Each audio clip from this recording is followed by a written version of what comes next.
We're talking about the heart, the mind, and emotions deep inside. Dr. E's got the formula to make emotions come alive. Understanding how power affects your feelings can make the sparks ignite. Figuring all of our variables, we can really reach the light. Dr. E, it's hard to see you here. I can't see your full image, but are you strumming guitar back there? Well, I do have all these talents in there, but welcome to the future, Andrew.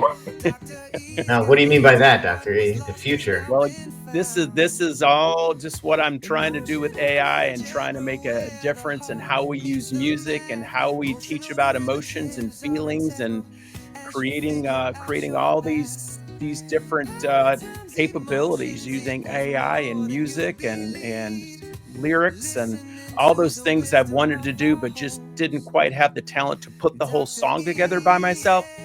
Now, with me and Suno and a little chat GPT here and there, that's where I create a lot of these songs that we're going to hear today. All of them are created by AI. So we're gonna listen to a few more songs, but so just to get to the bottom of who's playing the guitar, who's playing the guitar? That is all AI. There's no human playing any instrument or singing in there at all. And when I took my theme song and tried to create a coffee house unplugged version, this is what it created, and then I tweak it. So even in the lyrics from this version to the lyrics of the original opening that I created, the last opening I created, I then tweaked the lyrics. And so every time you tweak lyrics, and I worked on it and wanted to refine where it says emotional derivatives are integral. To me, that's a play on calculus when you do works with derivatives and integrals in calculus. But I always talk about emotional derivatives in that we have the three core emotions: love, fear, and pain. And all emotions, other emotions, are derivatives of those three. And understanding those derivatives is integral to figure out your path. So as we look at all the purpose of emotions, so there's a lot of depth in the lyrics that I often try to write. There's subtleties, there's a lot of analogies, there's metaphor, and there's all these things that I'm able to, bring through the music. Like I said, to do this, I'd love to be able to have, a band behind me, and be able to help create this. And unfortunately, the cost would be a bit prohibitive. However, if there are any musicians, bands that start to hear the music that I'm putting out there, then I'd love for them to want to do their own version, play it, and let's get it up on the channel. So this is also the episode that is going to introduce the Emotional Algebra music channel that we're going to be doing on YouTube, on Spotify, wherever you can stream music. And this will have songs that all tie to emotion, to healing, to teaching about the lessons I teach. The fun part, yesterday, I just created a song about flippancy. You'll see here later, I create songs based on concepts. I want to create songs on the roles that we play. So this is just an introduction today to listen to a little bit of some of the parts and pieces of the songs, the music. Yeah. And I love doing this work. I love creating this work. So take people through your process then. It sounds like Suno's playing guitar. Suno's also doing the vocals. Is that right? Yeah. And yeah. All the music. Yeah. All the music, all the vocals. That's all Suno.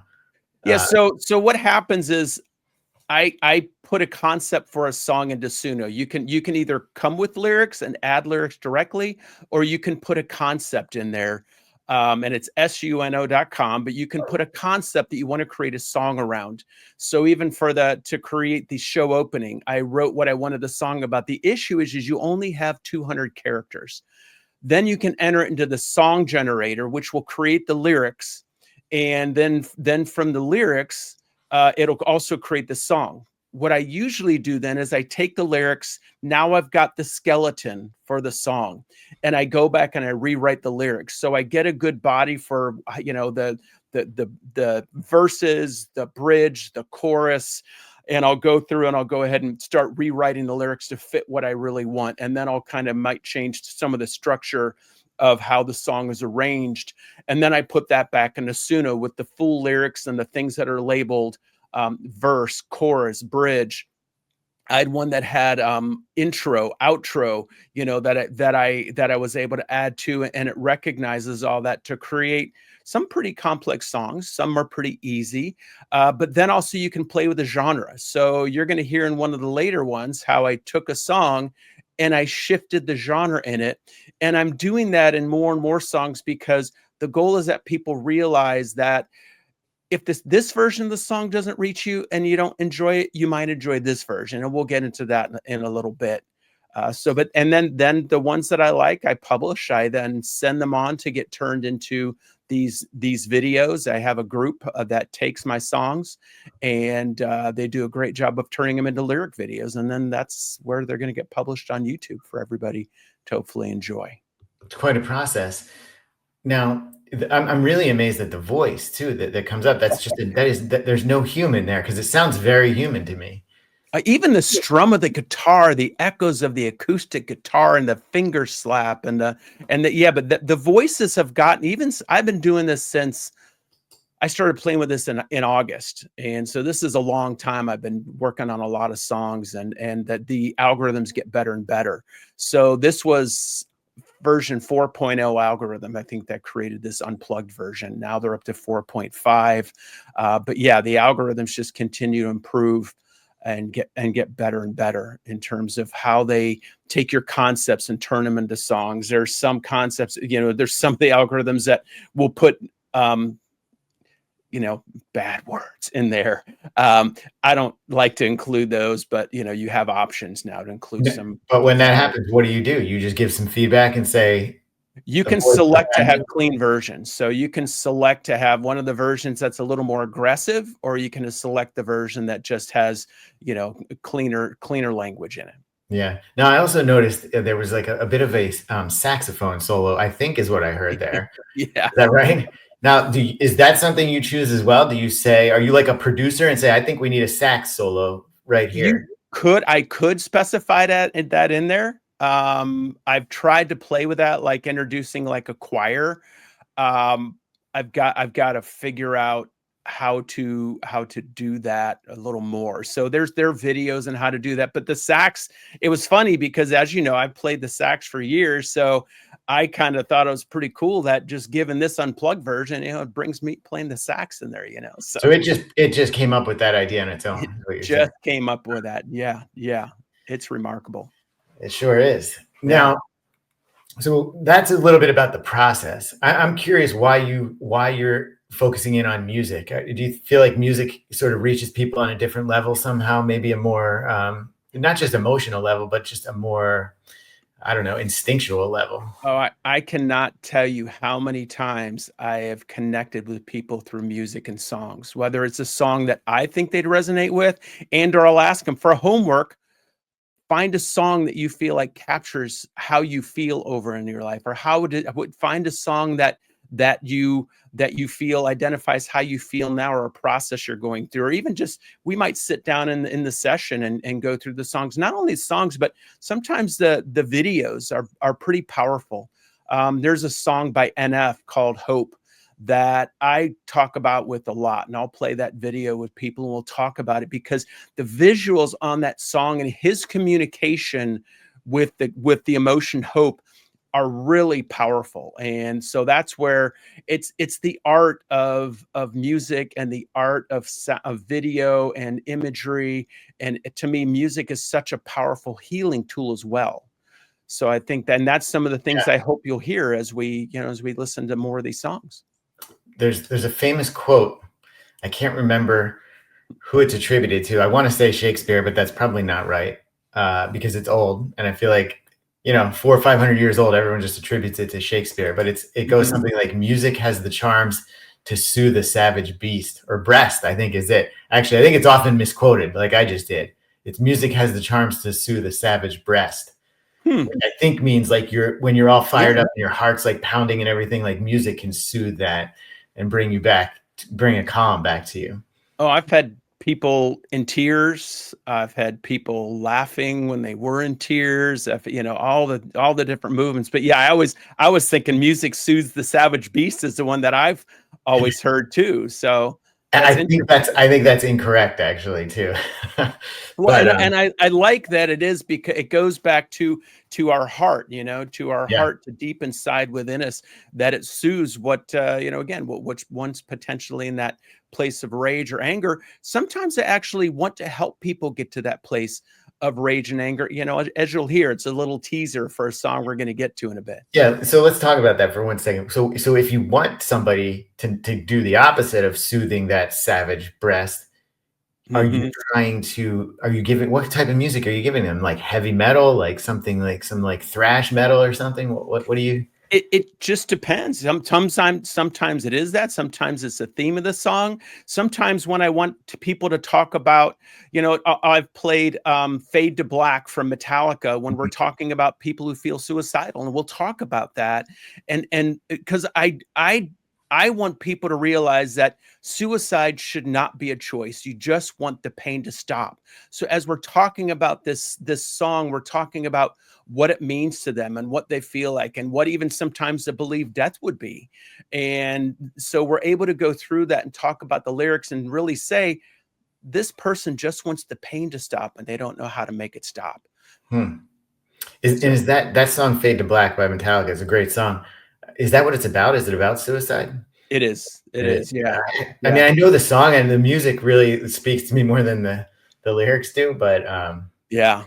Yeah, I've always been, again, always been looking at the lyric. I think it goes because I write poetry, and the poetry I write, and now the songs that I'm able to create and write. Again, these are things I've always wanted to be able to do. That now I'm even able to sit down with somebody in the office, and together we will sit down, as you'll see, and we'll create something that's just for them.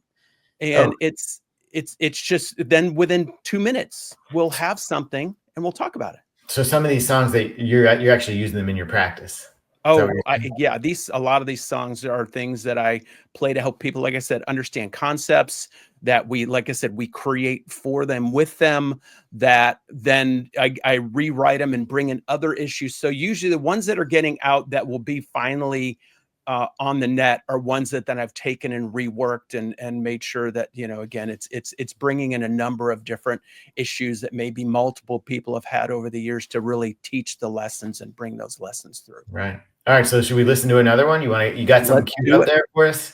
Let's do it. I Is, got it is it queued. It's ready to go. is it Dr. E today or is it DJ E? Grandmaster Dr. E to you. Right. All right. Let's get another one going here. All right. So this one is about the ways that ways that we heal, and the ways we look at ourselves. So it's called Diamond Shards, as you'll see, but it talks about how every piece of us in life has value. And then as it gets quiet, we'll talk over it a little bit. Stuck in time, we bind from beliefs and attitudes held in our mind. Shards of a diamond, see each one shine. They teach us as our journeys align. From different views of the universe, far and wide, we see our paths, our emotions coincide, guiding us to understanding with no need to hide. In this human ride, we all reside. Diamond shards, they light the way from dawn to dusk, in night and day. Each one shows a part of your truth in an endless connection to our soul's ancient youth. So I think, again, in this song, what you're seeing is, I always say that every experience we have has value. The idea that it doesn't, to me, is missing the opportunity there. So as we can see that all these experiences that we have serve a value, serve a purpose, and we can find that through the song, and hopefully people see the wisdom of potentially looking at the issues they feel brought pain. And as we see, every experience brings lessons priceless to our sight. So these are the things that I want people to start to look at, that we're trying to teach. Again, these further the teachings that we're bringing through emotional algebra. It's a way to connect with people who might not have that connection to what we're really trying to help people to see. Yeah. Now, listening to this one, I'm trying to put my finger on the genre here. I'm having a hard time doing that actually. So maybe you can tell me, but I'm going to take a guess and say it's sort of 80s-ish, like Depeche Mode, maybe a little influenced. but I don't know what is the genre here. You know, I'm not really sure I can easily. It's kind of like, to me, a new rock. I'd say kind of like a '90s rock, maybe. I choose from '80s, '90s rock. I do coffee house. You'll hear some hip hop, rap. Uh, so many genres they have on the platform. And again, you'll see where I do things in different genres that have really made things fun. Yeah. So yeah. Now let's talk about this lyric, our soul's ancient youth. Mm-hmm. Can you go into a little bit about what that means? What is ancient Yeah, youth? I Almost think sounds like it almost sounds like an oxymoron. well, I think again the idea that I always want people to realize that what if we're here for more than we realize. I want people to look beyond just this physical existence at times, because I think at times it's limiting.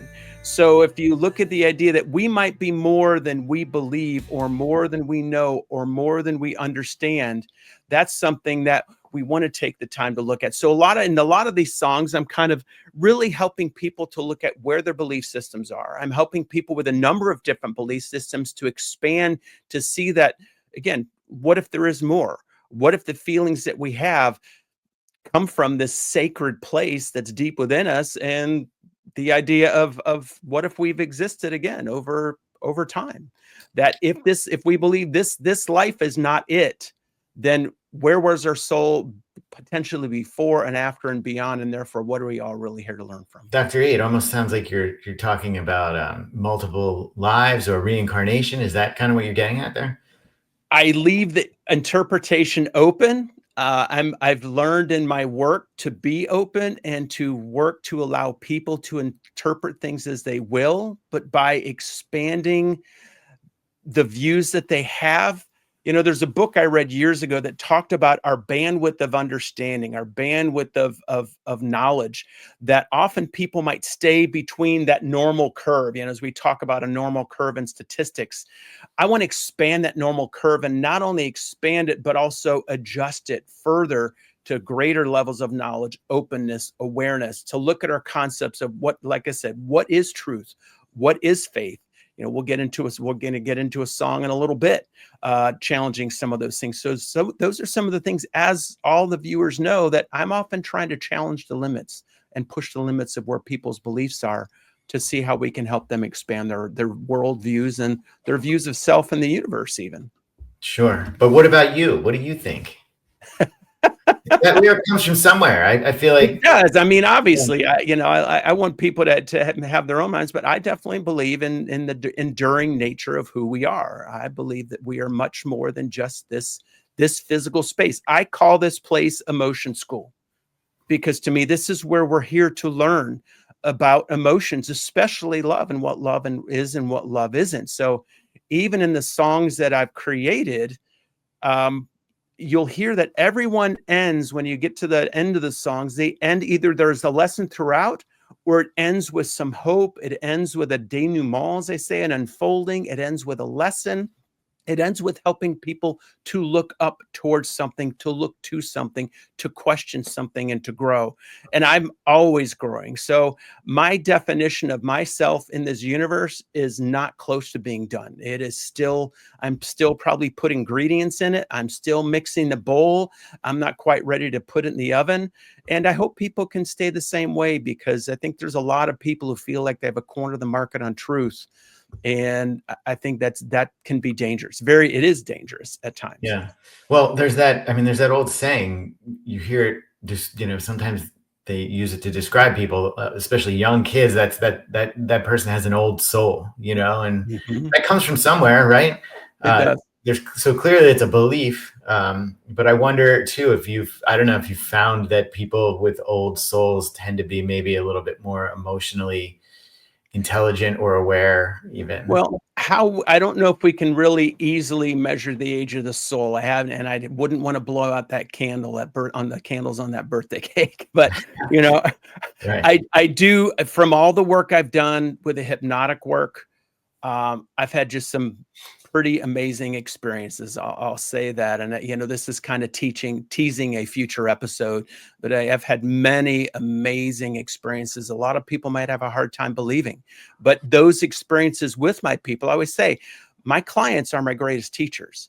And that's where they bring me things and have brought me things that I wouldn't have seen, understood, and I challenge it. I'm not just someone that just accepts something because it happened or somebody told me this or that. It's something that I look at and I respect a lot the experiences that people bring to the office and to the experience and to the depth of their own exploration and my exploration with them.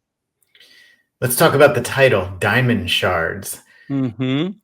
I mean, that suggests diamonds that were sort of obliterated and left in, pieces, Well, which to me, I mean, how strong diamonds are, and just to cut a diamond, I think you have to use another diamond, right? So, Well, and even if you look at the idea that the essence of our being is a diamond, that in other words, it is a precious stone that by the challenges of life and difficulties and experiences feels like it gets shattered. Why I call it shards is, to me, when we talked about in the self-development episode, we all are parts and pieces that are usually fragmented in time.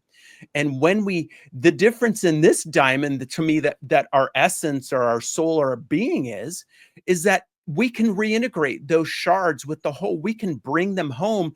And, it's that the light shines through those shards. The light can also potentially shine from those shards if we see the core of that diamond.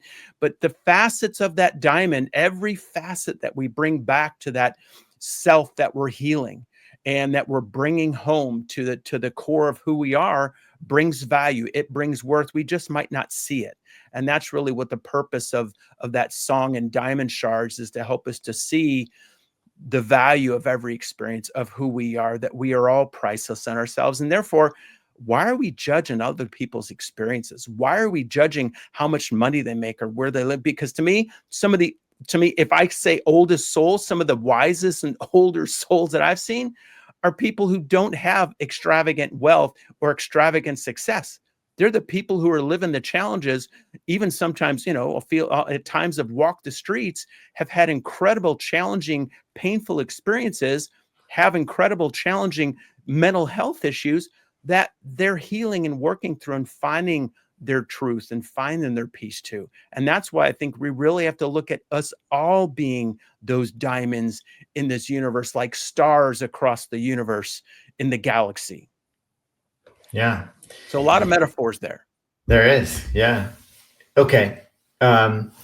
You've got some other songs. What's the next one you've got queued up? The next one this is where we're getting into teaching about emotions and their purpose. So this song, as you'll see, is about guilt and shame and what purpose they serve. So here's a little grunge for you. Guilt comes knocking at my door, hey, don't you leave. Whispering, you messed up, you deceive. Shame sits right beside him, they both start to sing. Remind me of the heartache, all the pain they bring. Guilt and shame, they love to dance on my mind. They tell me I'm messed up, left kindness behind. But I see them as teachers in masks of despair. Without them I'd be wandering lost in some snare. Guilt and shame, brothers like the sun and the rain. They point out the hurt and echo my pain. But I see them as teachers in masks of despair. Without them I'd be wandering lost in some snare. Guilt and shame, brothers like the sun and the rain. They point out the hurt and echo my pain.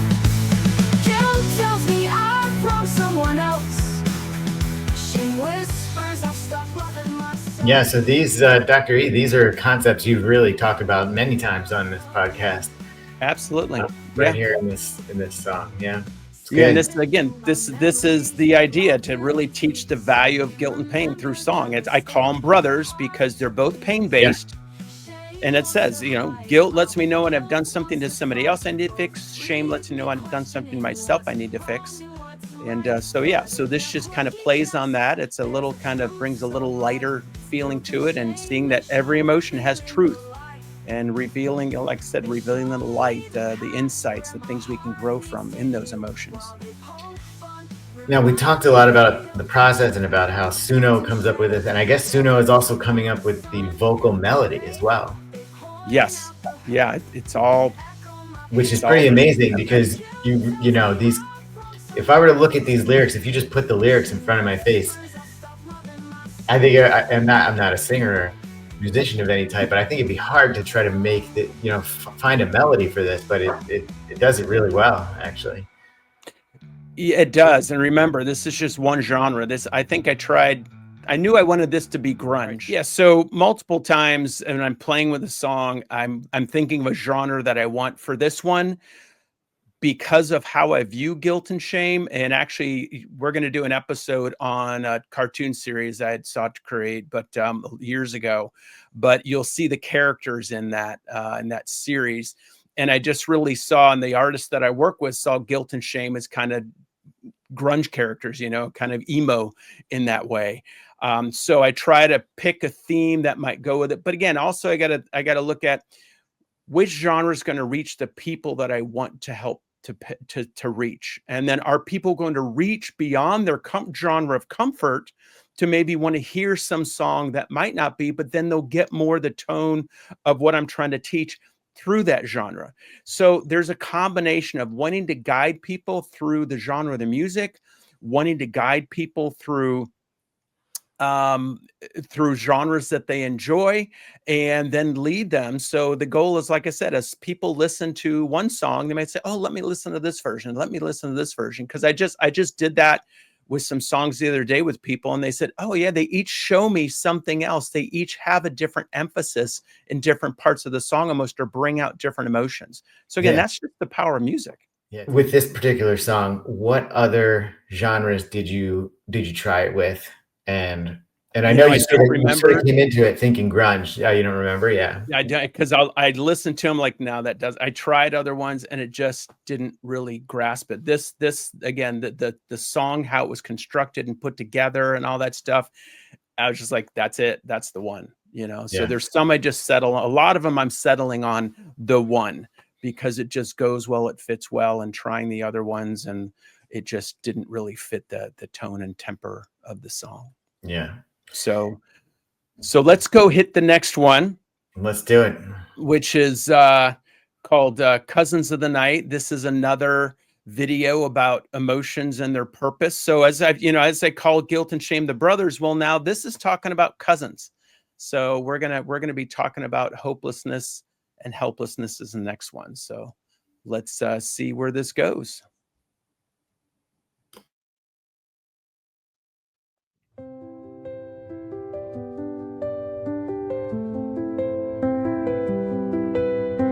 In the dark where shadows grow deep, hopelessness sits in a hole to keep, staring in the dark with empty eyes, no longer seeking hope, fearing just more lies. Helplessness wanders at fear's frantic pace, a restless heart in a scary space, searching for help in the midnight air, wondering if anybody's really out there. Hold on tight, we're gonna find the light, seek faith and trust tonight, we can make it right. So again, here we have hopelessness and helplessness as cousins. Why cousins? Because I say hopelessness is pain-based emotion, helplessness is fear-based. And even in the beginning verse, you heard how hopelessness feels afraid to trust and to look to help. So, and to look to hope. So you start to see how these emotions play out as we start to just see them as almost personified or anthropomorphized beings or people that, kind of live inside of us. Yeah, and Dr. Ia, sort of the construction of this song is piano, the little bit of like a drum beat under there, I think, like a light drum beat. Yeah, it's just kind of a quiet, Yeah. more somber tone, as these are kind of heavy emotions that people feel. Yeah, I'm just wondering, is that a choice on your part to keep the music sort of simpler in this?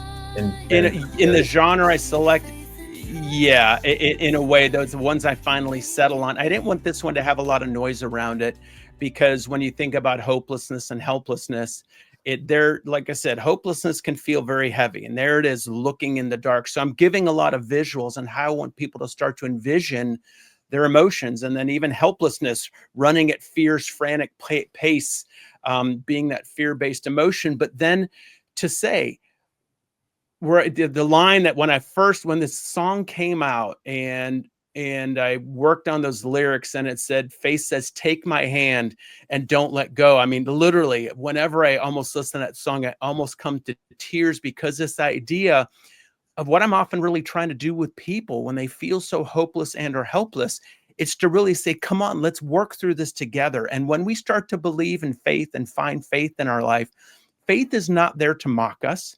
Faith is there to help guide us. We'll get to that more a little bit. So again, the teaching about the emotions, their purpose, how we resolve these issues, and finding faith and truth and trust through our journeys and through our issues, to really help us see that answers lie through the songs, within ourselves, through our work, through our therapy. That's what I'm trying to teach. As far as the vocals go, are you choosing whether it's a male voice or a female voice? And yeah, I can choose male or female. Sometimes I'll just let it see what it decides. Yeah. For this one, I chose a female voice, just because I wanted that, again, that tempo, timbre to it. Yeah. When that song initially started, and I haven't heard this before, it's the first time I'm hearing. So it's the first one I heard before, but the rest of these, it's the first time I've heard. Just the little piano. Initially, I thought of "Tiny Dancer" by Elton John, and I was expecting to hear a voice sort of like that. So that initially I was surprised by that voice, but I did think it sort of fit the lyrics well, and kind of underscored the lyrics. Yeah. Good. Yeah. It's again, it's experimentation, it's learning, it's understanding, and play with the songs, and it's a fun process. Did you try different genres for that song? This one I created back in this is one of the first songs I created. So this is back October-ish. So I probably tried a little bit different. I didn't try fast. There's no fast tempo, no rock or metal version for this. I think it was more just kind of soft rock, maybe 90s or 2000s. I think sometimes I'll try something. I'll put the decade, because the decades are often defined by a certain type of music. And this is, again, this was just what came up the best. Yeah, it's really interesting. Yeah. So now we're moving on to another. This is a fun song. This next song that's coming up next is about stupid and failure. Now you'll hear it's called "Stupid's Little Bro Grandmaster Failure." So again, it teaches about the value of emotions and the relationships. To me, I always say that stupid equals failure times X. So stupid is the little brother of failure, yet he has as you'll hear, a very lofty seat. He has a very powerful place in our being, because of what role stupid plays, which is really, again, to help us see we've experienced failure multiple times. Therefore, there's many things to learn from. Hey viewers, our episode ran a little long, so we decided to split into 2 episodes. So stay tuned for the next episode to pick up where we left off. And until next time.